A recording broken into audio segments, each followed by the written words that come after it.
Punto 17, rogos e preguntas. Voceiro do Goberno ten a palabra. Ben, imos dar lectura ás respostas efectuadas na sesión plenaria de setembro do ano 2018 que tiñan que ser contestadas no pleno do 30 de outubro. Respostas ás preguntas de Betanzos en Común sobre se está instalado o funcionamento do control horario. O sistema de control horario está instalado e funciona na actualidade en modo de probas do dito sistema.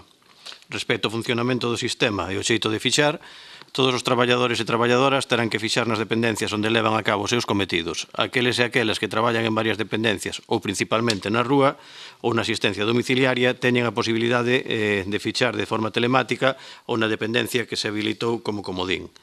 Sobre os criterios de diferente xeito de fixaxe, o criterio do xeito de fixaxe depende do posto físico de traballo de cada empregado ou empregada. Respecto ao control dos fixaxes, na actualidade, ao encontrarse en modo de probas, contrólase que o sistema funciona de forma correcta. Cando este implantado, controlarase dende o Departamento de Persoal. Respostas ás preguntas do Bloque Nacionalista Galego.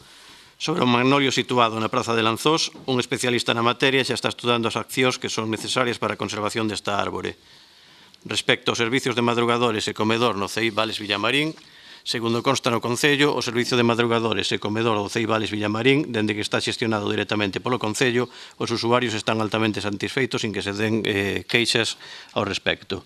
Sobre os colectores da Condesa, as deficiencias que se presentan día a día en relación coa colocación dos colectores de residuos son corrixidas polo Consorcio, seguindo as demandas do Concello.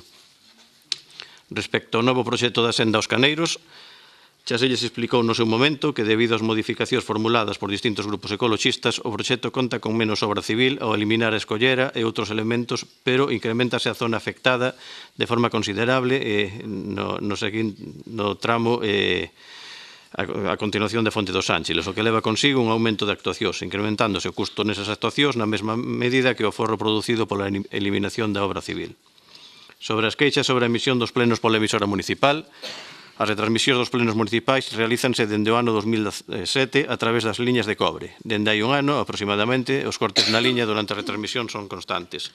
Despois de dirixirse en múltiples ocasións a Telefónica para que solucionase o problema, o persoal técnico da compañía informou de que as liñas de cobre están en desuso e que carecen de mantemento, informándonos de que a única solución é pasarnos as liñas de fibra, paso que o Concello xa deu. Polo tanto, faise necesario adaptar os equipamentos de emisora ás liñas de fibra coa compra dos equipos adecuados. Tan pronto como nos fagamos cos novos equipos, as emisións non sufrirán cortes provocados pola cometida de telefonía. Doutra banda, na páxina web municipal cólganse os plenos nun prazo máximo de 10 días dende que teñen lugar. A día de hoxe están todos os plenos colgados dende outubro do ano 2016. A maiores, envíase unha ligazón ao correo electrónico a todos os grupos políticos con representación no pleno para que o poidan descargar. Respostas ás preguntas de Betanzos Novo. Sobre as diversas preguntas sobre o programa de vivendas baleiras. Dende a firma do convenio relativo ao programa de vivendas baleiras, registraronse un total de 6 solicitudes de persoas demandantes de vivenda, 4 no 2017 e 2 no 2018. Non houbo ningún propietario que puxera a disposición de Concello a vivenda para incorporar ao programa, polo tanto non se formalizou ningún contrato. Respecto á Casa Gótica, sí que é intención do equipo de goberno iniciar coa maior celeridade posible o procedemento de execución subsidiaria para restaurar a edificación demolida polo propietario. Sobre as diversas preguntas sobre o complexo San Roque, os servicios técnicos municipais realizaron unha visita de comprobación do estado das instalacións do hotel, do Museo de Degustación e do aparcamento soterrado e revisaron minuciosamente a documentación que conforman os expedientes de obra e de actividade. Nestes momentos está pendente a revisión xurídica da dita documentación debido á complexidade dos expedientes. Respecto ás diversas preguntas sobre a caducidade de licencias.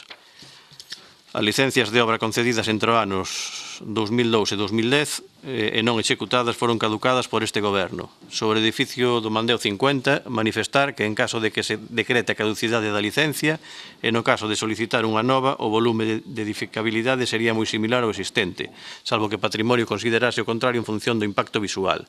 De todas formas, estáse a valorar as incidencias xurídicas da posible caducidade e do expediente da reposición da legalidade.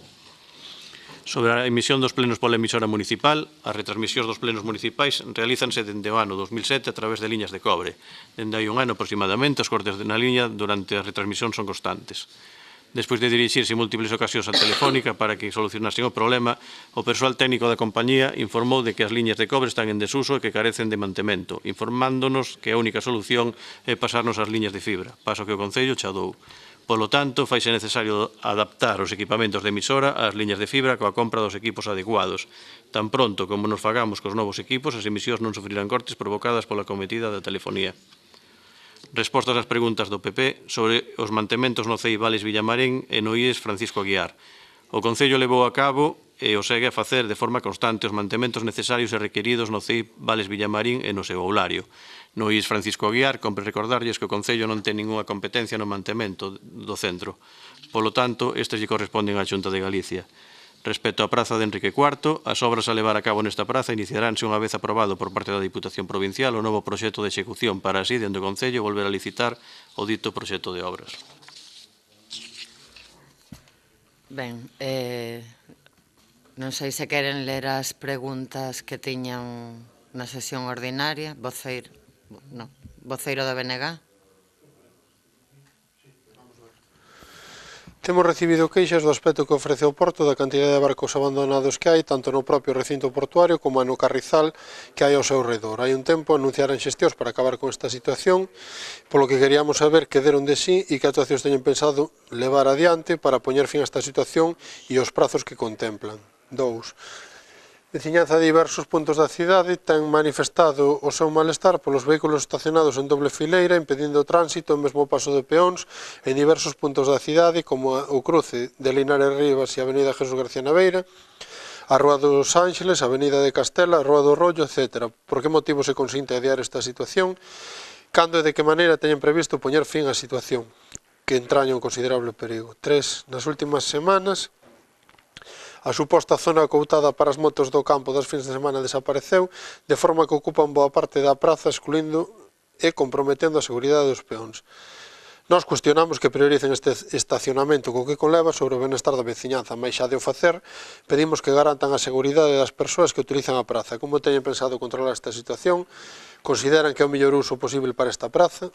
4. O paseo de Ramón Beade non ten papeleiras e as persoas que van por el queixáronse nos disto e de que non poden botar ao lixo envoltorios, cabichas e mesmo as deposicións dos cas cando os pasean. Acaba de reformarse e amoblarse este treito do bordo fluvial e non se tivo isto en conta ao parecer. Teñen pensado enmendar esta situación? Que prazos contemplan? E 5. Antes de que comezara a chover xa, recibimos numerosas queixas porque a auga da traída viña á volta de cor marrón. Como o convenio coa Xunta non está executado e a vista dos orzamentos para o vindeiro 19 vai ir para longo, teñen pensado compensar a veciñanza no recibo da traída por este servizo de calidade deficiente? Mas nada. Voceiro de Betanzos Novo. Voceiro do Partido Popular. Ben, pois sin máis puntos que tratar, levántase a sesión.